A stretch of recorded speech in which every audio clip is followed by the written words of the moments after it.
पुण्यातल्या वानवडीमध्ये टँकर चालवताना अल्पवयीन मुलाकडून अपघातात काही मुलं आणि एक महिला जखमी। घटनेनंतर नागरिकांनी चालकाला पोलिसांच्या ताब्यात दिले। अशा अपघातांना पालकच जबाबदार, पालकांनी काळजी घेणं गरजेचं। पुण्यातल्या वानवडीमधल्या अपघातावर रवींद्र धंगेकर यांची प्रतिक्रिया। समृद्धी महामार्गावर भीषण अपघात, जालन्यातल्या कडवंची गावाजवळ 2 कारचा अपघात होऊन 6 जण ठार, 4 जण जखमी। जिल्हा सामान्य रुग्णालयात जखमींवर उपचार सुरू। अर्थसंकल्पीय अधिवेशनाचा आजचा 3रा दिवस। अर्थसंकल्पामध्ये केलेली तरतूद आणि प्रत्यक्ष शेतकऱ्यांची परिस्थिती यावरून विरोधक सरकारला घेरण्याची शक्यता। विरोधकांकडून आज नागपूरमधल्या चामुंडी ब्लास्टचा मुद्दा विधानसभेत मांडला जाणार। चामुंडी कंपनीच्या विरोधात सदोष मनुष्यवधाचा गुन्हा दाखल करण्याची विरोधी पक्षनेते विजय वडेट्टीवार लक्षवेधीमध्ये मागणी मांडणार।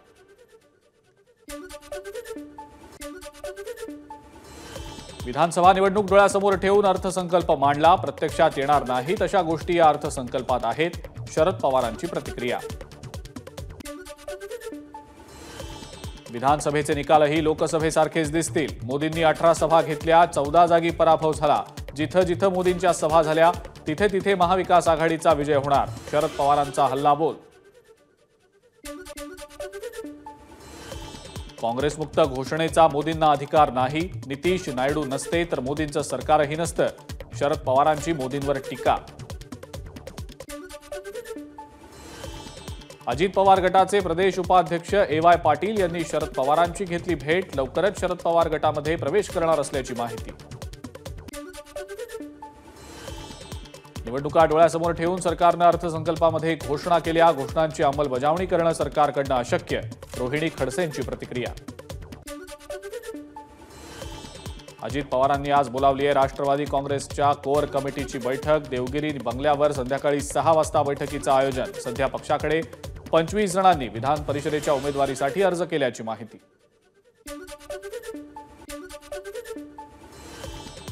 भाजपच्या कोअर कमिटीची ही आज बैठक। भाजपचे प्रदेशाध्यक्ष चंद्रशेखर बावनकुळे, उपमुख्यमंत्री देवेंद्र फडणवीस, मुंबई भाजप अध्यक्ष आशिष शेलार, पंकजा मुंडे यांच्यासह इतर नेते उपस्थित राहणार। महाराष्ट्र भाजपची 2 दिवस पुण्यामध्ये बैठक। केंद्रीय गृह आणि सहकार मंत्री अमित शहा बैठकीला उपस्थित राहण्याची शक्यता। 13 जुलैला प्रदेश पदाधिकारी आणि 14 जुलैला विस्तारित कार्य समितीची बैठक। लोकसभेत काँग्रेसच्या विधान परिषद सदस्या प्रज्ञा सातव यांनी महाविकास आघाडी उमेदवाराच्या विरोधात प्रचार केला। ठाकरे गटाचे खासदार नागेश पाटील आष्टीकरांचा आरोप। KC वेणुगोपाल यांच्याकडेही केली तक्रार। मदर डेअरीच्या जागेवरनं सत्ताधारी आणि विरोधकांमध्ये श्रेयवादाची लढाई। कुर्ल्यातल्या मदर डेअरीची जागा वाचवण्यासाठी विरोधक एकवटले। आज आदित्य ठाकरे संबंधित जागेची पाहणी करणार। मतदारांना आकर्षित करण्यासाठी राज्य सरकार मुख्यमंत्री तीर्थदर्शन योजना आणण्याची शक्यता। आमदार प्रताप सरनाईक यांनी लक्षवेधी सूचनेच्या माध्यमातून योजना राबवण्याची केली मागणी। उद्धव ठाकरेंना भेटल्याचं वृत्त खोटं। ठाकरेंच्या भेटीच्या वृत्तावर गोपीकिशन बाजोरियांचं स्पष्टीकरण। ठाकरे गटानं प्रसिद्धीसाठी खोट्या बातम्या देणं बंद करावं, बाजोरिया यांची टीका। बांधकाम परवान्यासाठी 9 लाखांची लाच मागितल्याचं प्रकरण। अहमदनगर पालिका आयुक्त पंकज जावळेंच्या शासकीय निवासस्थानाची ACB कडून झाडाझडती। राज्याचे मुख्य सचिव नितीन करीर यांचा आज 3 महिन्यांचा अधिकचा कालावधी संपणार। त्यामुळे आज नव्या मुख्य सचिवांची नेमणूक होणार की पुन्हा करीर यांचा कालावधी वाढवला जाणार याकडे लक्ष। NTA कडून 3 महत्त्वाच्या परीक्षांच्या नवीन तारखा जाहीर। अनियमिततेच्या आरोपांवरून वादात सापडलेल्या UGC नेट परीक्षा आता 21 ऑगस्ट ते 4 सप्टेंबर दरम्यान। मुंबईतील सायन उड्डाण पूल 13 जुलैपर्यंत अवजड वाहनांसाठी बंद। मध्य रेल्वे प्राधिकरणानं पूल धोकादायक असल्याचं घोषित केल्यानं तात्पुरत्या स्वरूपात पूल अवजड वाहतुकीसाठी बंद राहणार। रविवारी मध्य रेल्वे मार्गावर सकाळी 9 पासून मेगा ब्लॉक। लांब पल्ल्याच्या गाड्या जलद मार्गावर वळवण्यात येणार असल्यानं लोकल सेवेवर परिणाम होण्याची शक्यता। हार्बर रेल्वे मार्गावर ठाणे ते पनवेल तसंच वाशी आणि पनवेल दरम्यान अप आणि डाऊन मार्गावर मेगा ब्लॉक। सकाळी 11 ते 4:05 पर्यंत मेगा ब्लॉक। पश्चिम रेल्वे मार्गावर बोरिवली ते अंधेरी दरम्यान अप आणि डाऊन जलद मार्गावर उद्या मेगा ब्लॉक सकाळी 10 ते दुपारी 3 पर्यंत मेगा ब्लॉक असल्यानं लोकल सेवेवर परिणाम होणार.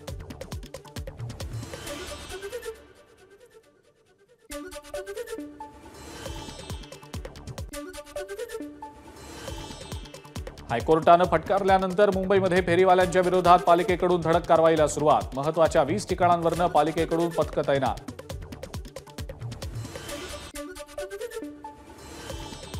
जुलैमध्ये मुंबईमध्ये म्हाडाच्या 1900 घरांसाठी लॉटरी लागणार. प्रथमच मध्यम आणि उच्च उत्पन्न गटातल्या लोकांसाठी गोरेगाव प्रेमनगर इथं तब्बल 332 हायफाय घरांची उभारणी. संत ज्ञानेश्वर माऊलींची पालखी आज संध्याकाळी पंढरपूरकडे प्रस्थान करणार. आळंदीमध्ये वारकऱ्यांची मोठी गर्दी. विठूनामाच्या गजरात वारकऱ्यांचा उत्साह. संत तुकाराम महाराजांची पालखी चिंचोली निगडी मार्गे आकुर्डीत. तुकोबांच्या पालखीचा आज आकुर्डीतल्या विठ्ठल मंदिरात पहिला मुक्काम. रायगडमधल्या श्रीवर्धन भरडखोलमधनं दिंडीचं पंढरपूरकडे प्रस्थान. महाड भोर पुणे मार्गे वारकरी पंढरपूरच्या दिशेनं मार्गस्थ. उद्योगपती प्रितेश बाबेल यांच्याकडून दिंडीचं मोठ्या उत्साहात स्वागत. ठाण्यामध्ये सलग दुसऱ्या दिवशीही पालिकेची कारवाई सुरूच. शहरातील बेकायदेशीर पब्स, बार आणि अंमली पदार्थ विक्री करणाऱ्या दुकानांवर पालिकेची धडक कारवाई. एनडीआरएफकडून दरडप्रवण गावांमध्ये भेटी. महाड आणि पोलादपूर या 2 दरडग्रस्त गावांमध्ये एनडीआरएफ पथकानं अतिवृष्टी काळात सतर्क राहण्याबाबत केली जनजागृती.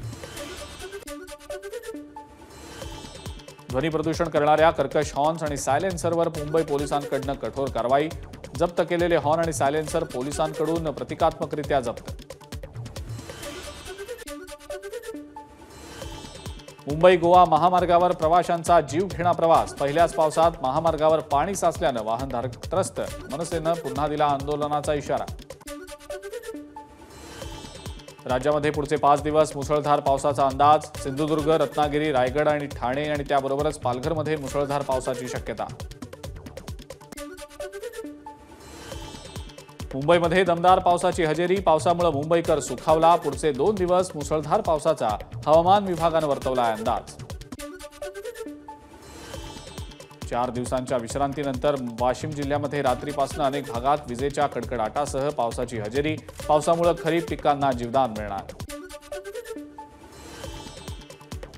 मध्य महाराष्ट्रातल्या पुणे, सातारा आणि संपूर्ण विदर्भाला पावसाचा येलो अलर्ट. तर मराठवाड्यातल्या जालना, बीड, परभणी, नांदेड आणि हिंगोली जिल्ह्यांना येलो अलर्ट.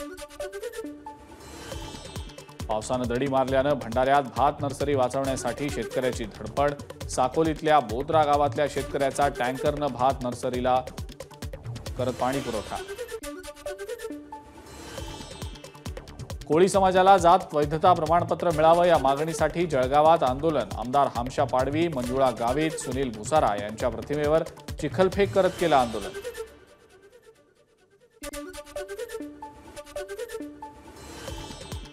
साताऱ्यातल्या भोंदूबाबाचं पितळ उघडं. गुप्त धनाचं आमिष दाखवत तब्बल 36 लाख रुपये लुबाडल्याचं समोर. सातारा पोलिसांनी भोंदूबाबाला पोलादपूरमधनं केली अटक.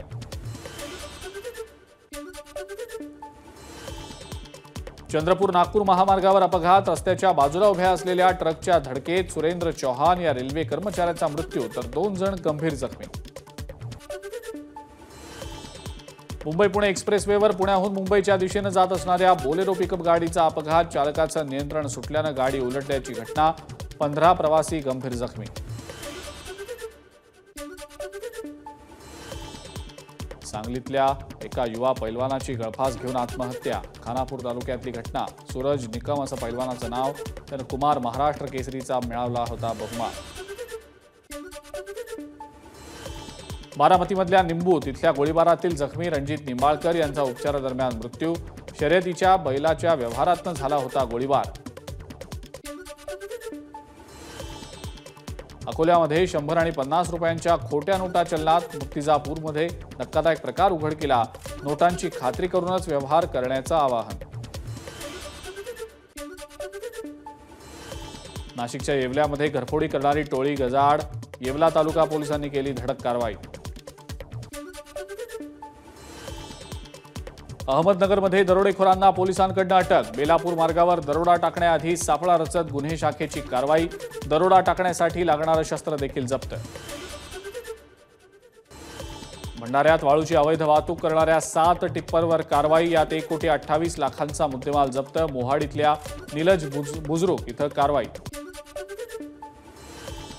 पुण्यातल्या तळेगाव दाभाडे इथं सराफाच्या दुकानावर दरोडा टाकण्याचा प्रयत्न। दरोडेखोरांना भोर पोलिसांनी वडगाव डाळ हद्दीतनं सिनेस्टाईल पाठलाग करत केली अटक। मुंबई दुबई स्पाइस जेटच्या विमानाला विलंब। 6 तासांपासून प्रवाशांचा खोळंबा झाल्यानं प्रवासी संतप्त। विमानात तांत्रिक बिघाड झाल्याची स्पाइस जेटनं जारी केली माहिती।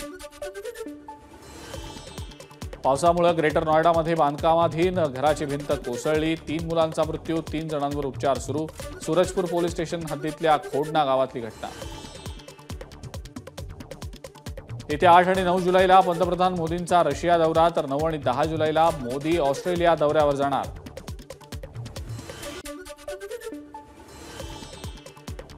दारू घोटाळ्याच्या अटकेत असलेले अरविंद केजरीवाल आता पुन्हा कोर्टासमोर हजर होणार। अरविंद केजरीवाल यांच्या सीबीआय अटकेच्या विरोधात आप कार्यकर्त्यांकडून आज देशभरात आंदोलन। जम्मू काश्मीरमध्ये अमरनाथ यात्रेला सुरुवात। देशभरातून लाखो भाविक अमरनाथ यात्रेसाठी जम्मू काश्मीरमध्ये दाखल। सुरक्षा आणि व्यवस्थेच्या दृष्टीनं प्रशासनाकडून मोठा बंदोबस्त। नेपाळच्या बागमतीमध्ये 4.2 रिक्टर स्केलचा भूकंप। काठमांडू आणि इतर शेजारच्या जिल्ह्यांमध्ये सुद्धा जाणवले भूकंपाचे धक्के। एबीपी माझा, उघडा डोळे बघा नीट।